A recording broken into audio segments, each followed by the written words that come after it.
Hello and welcome to my next video on this channel. You might know me by now as Amy. I am going to be talking today about a couple of different things, but judging from the title of the video, I'm going to first and foremost focus on my favourite local bookshop called Browsers, and also just talking about local bookshops in general and why it's so important to support them over our bigger options, even if price can sometimes be a bit difficult. But first of all, I'm going to dive right in and actually share some exciting news. So part of my channel is going to be focusing on writing and also kind of teaching you guys some various tips and tricks I've picked up over the years. My master's degree was in creative writing, so I've learned quite a lot of things, such as kind of getting over any writer's block that may pop up, poetry starting, generating raw material, finding found material, using exercises about that, which is centered around going somewhere and kind of taking inspiration from your surroundings. All kinds of things like that that I will do whole videos on in the future for you guys, so if you're interested in that, maybe drop me a subscription, you know. Worth a try. So anyway, because I am first and foremost a writer, I actually got some good news recently from my main topic of discussion, Browsers Bookshop. I reached out to them and asked if they would be able to stock my poetry as a consignment, and they said yes. I just found out yesterday, after I dropped off everything there that they needed. They had me fill out a form and bring them a copy of the poetry itself. And it is just so surreal, and I'm so thankful to them. And so what that means for anybody who might be local to me, I'm in the Olympia, Washington area of the wonderful Evergreen State, and Browsers is downtown Olympia. They'll be selling my poetry. You can also find it on Amazon, and I'll be providing some links in the description for you today if you're interested. But in this poetry collection, I talk a lot about things, as it might kind of sense from the title here, that are very close to my heart and close to me, and what kind of makes me a real, real person, and what I've experienced in life. And so it's a real hodgepodge of subjects, but everything that is really close to me as a person. So if you'd like to read it, that's fantastic. I appreciate the support as an independent writer, poet, author. Every ounce of support means so much. But beyond that, I wanted to really dedicate this video to our local bookshops and just what they can do for us as a community. If I'd have gone somewhere like Barnes & Noble, I'm not picking on Barnes & Noble, I promise, so like bigger chains. Amazon does publish this for me, for example, but they also don't have like physical storefronts. But if I was to walk into your local Barnes & Noble shop with my poetry and ask if they can stock it for me, the answer most times is going to be no. A local bookshop, however, such as the independently owned Browsers Bookshop, is such a good alternative for independent authors and writers and poets. They do have that freedom to consign and stock books from local people.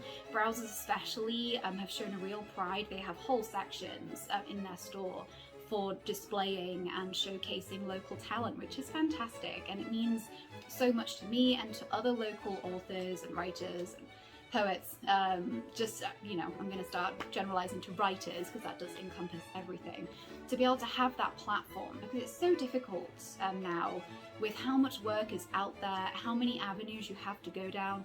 I will actually be making a full video, or multiple videos actually, about the multiple routes of publication and how becoming an independent publisher, author is different to going the traditional route, the pros and cons of each. You name it, I will have a video out there in the coming weeks to go over all of that. But as an independent writer, it is so hard to get the exposure needed to actually get any sense of worth, monetary worth, from your works. And so it's so fantastic that Browsers offer that as a platform, and I just wanted to say a huge thank you to them for going ahead and deciding to stock my poetry. It means so much to me. Just thinking that it will be there, like I've always dreamed of that since I was a child. I feel like writers in general have always dreamed about that kind of stuff, like wanting your work so badly to be visible and purchasable by people that can just walk into a bookshop like I used to do as a kid. So thank you to them. And so today, as I said, is an ode to them and to local bookshops in general. So I'm going to go over some of the things that I personally love about local bookshops and why I prefer, if at all possible, to shop for books through them as opposed to larger competition that they have. So point number one, I've actually touched a lot on that just with my poetry as a whole, but if you go to a local bookshop, they are obviously independently owned. It is all a real labor of love. The people, I'm not saying that people at larger stores don't have a love of books, because they do. Barnes & Noble staff are very passionate and knowledgeable, but if you go to an independent bookshop such as Browser's, or there's actually quite a few in my area of Olympia that are independently owned, which is fantastic. It is just such a labor of love, and they really, oftentimes it's a family business, and so it just feels a lot more homey, and like you've got a real place, like a friend, or like so it's like kind of friends recommending books to each other. It gives me that complete and utter vibe whenever I go into an independently owned bookshop. So yeah, that's my biggest point for why I would always, if possible, choose to go to a smaller independent bookshop, is just that sense of community that you get from that. They often host various different writing events, or having authors in to sign books if they're local, and there's just this huge, my second point here, there's this huge feeling of community, of kind of togetherness, compared to a chain where they kind of will often have a local section of, like, for example, the Pacific Northwest is very well known for its hikes and its various mountain ranges and nature. So for all of our Barnes & Nobles have like a good section on that. But there's so much of a difference between that and your local variant, where they try and stock not only local subject matter, but local authors and writers, and it just kind of builds up this lovely sense of community. And they often are there to help, and they're often in the downtown kind of areas to make things feel like more of a thriving, together pulled community.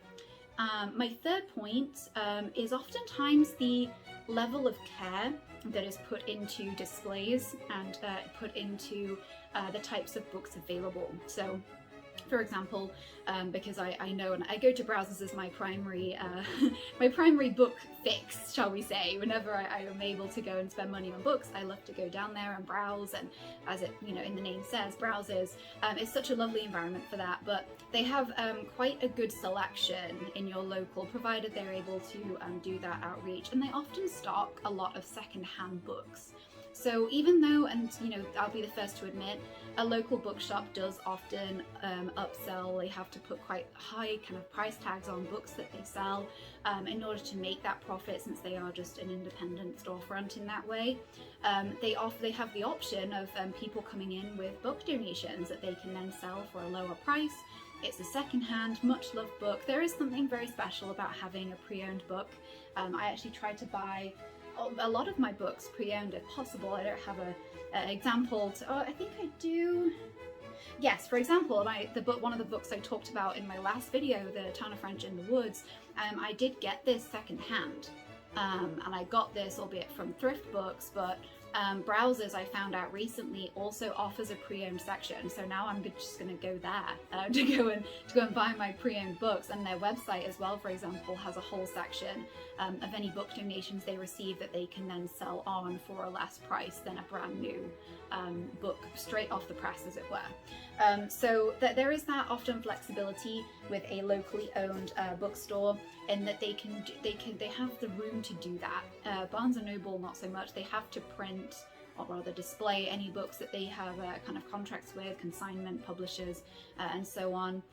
They don't really have the flexibility they do bargain bins, obviously, but they are still like new, off the press, very standard paperback books that they put into those bargain bins. And we have them at ours. I don't know about everybody's, but and like Waterstones for any of my English viewers. But at kind of independent places, there is a lot more selection and a bit more of a personal feel to that, being able to choose a book that someone else has absolutely loved reading.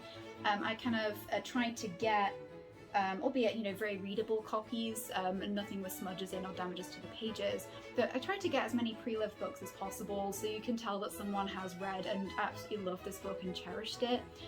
It's just such a wonderful feeling having a connection through books, and that is something I get from the independent storefront as opposed to a large chain. and why I'll, as always, try and go to an independent variant if at all possible. So my kind of next point really as for why I think independent bookshops are a better choice. They often do a lot of, and Browsers does, which is why I'm kind of likening this situation, they're often able to collaborate with other local businesses and are able to sell and give a platform for them when they might not otherwise have enough for a storefront of their own. For example, in Browsers Bookshop, they have multiple tables. You would have probably seen from my intro into this video, multiple tables sporting book-related candles and notebooks, all of them designed and made by local creators, which is just so fantastic to me. I believe some Barnes & Nobles are now offering that, but they're mostly book-related merchandise from a large-scale operation rather than someone down the street.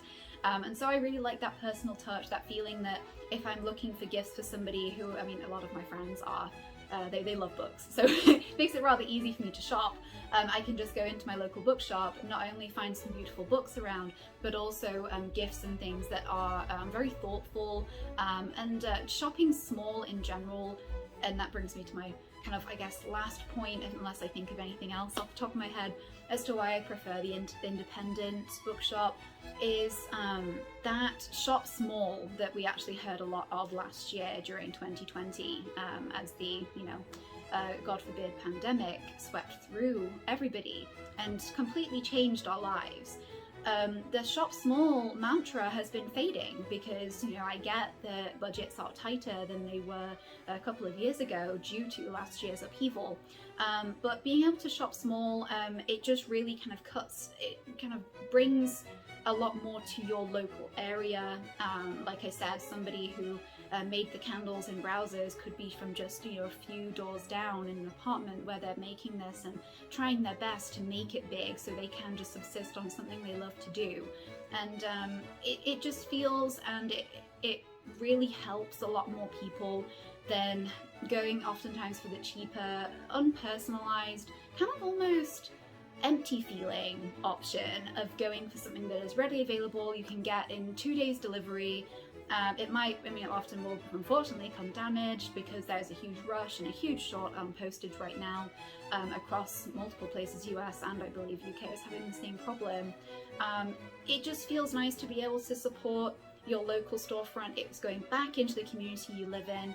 It's bringing a smile to someone's face who is just trying their best to make their own business and make the best of all the craziness that's been going on recently. And it just feels a lot more, as I mentioned earlier, so much more personal when you're able to go in, choose something that a lot of love has been poured into and is not just something that's been mass produced from somewhere else, but is something that was created in the area you live and has that kind of twist to it. Every area is going to be different too.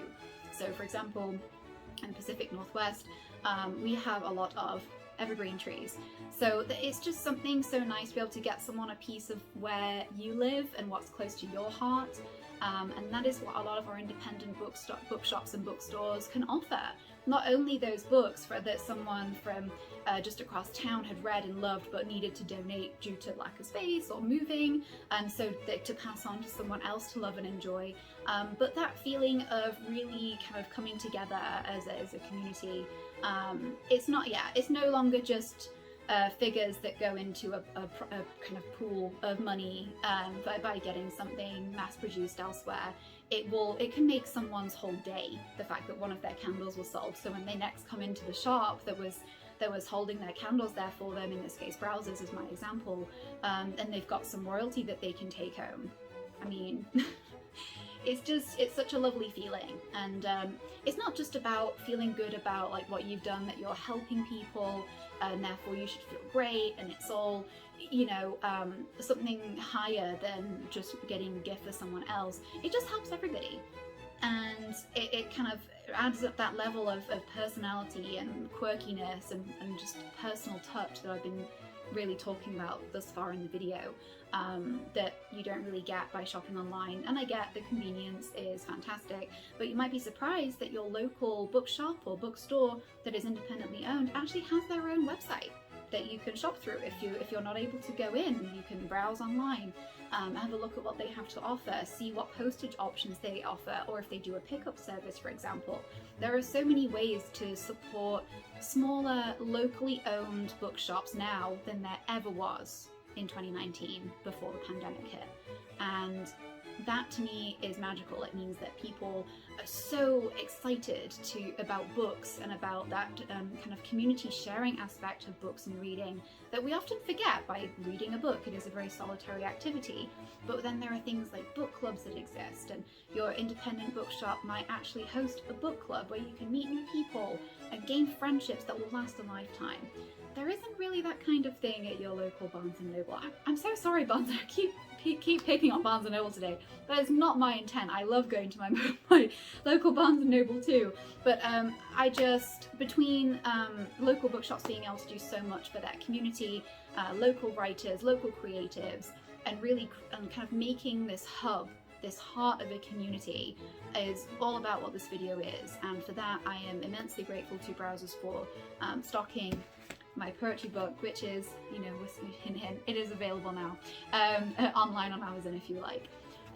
But it's a huge shout out to all of the local businesses owners out there, just to keep going if you can. It's been so tough, but someone somewhere will find the perfect thing in your storefront, and they will tell their friends, and then they will come to your store. And I hope that it influences a few more of you today to really think about shopping local if you can, or just generally striking up conversation about books and the written word, and just how exciting that is. Might just be a me thing, but that actually covers pretty much everything I wanted to talk about today. I was just so excited about the news that I received from Browsers that they are so graciously going to be selling my poetry in their store. But as ever, if you have anything content-wise that you would like me to cover, just leave a comment down below, as they say. Hit the like button if you enjoyed today's video. Leave me any feedback too if you think I could have done something different. I'd appreciate it. And as for my writing and so on, you can actually find me on Patreon. There is a link down below for that, or in my banner on my YouTube channel. If you become a patron, that you'd not only make me immensely happy, you would also, would support my writing dream, my goals. You would also be able to get access to my early works. I'm working on a novel as we speak, about 23,000 words into the project, and you'll get all of that inside info if you join my Patreon and become a patron of mine. I also I don't have a direct partnership with them, but I have a Fetch Rewards code that anybody in the US of A can use in order to gain a large amount of free points. Fetch Rewards actually rewards you for buying everyday things. You scan your receipts and you upload, they provide you with points for that purchase, and you can save up and get gift cards for various different vendors across, mostly online based, but they also offer some for in-person shopping to scan at kind of counters and things. And it's a really cool way to be able to save money on just buying your regular stuff and actually get some cool little gifts out of it. So definitely would recommend that if you're like me and like being able to save money even just a little bit at a time. My normal social medias you can find down below and in my banner as well, my Twitter, my Facebook. And I believe that is everything. I hope you have the most wonderful week by the time this goes live. It will be Sunday, and yeah, have a good one. Have a great one.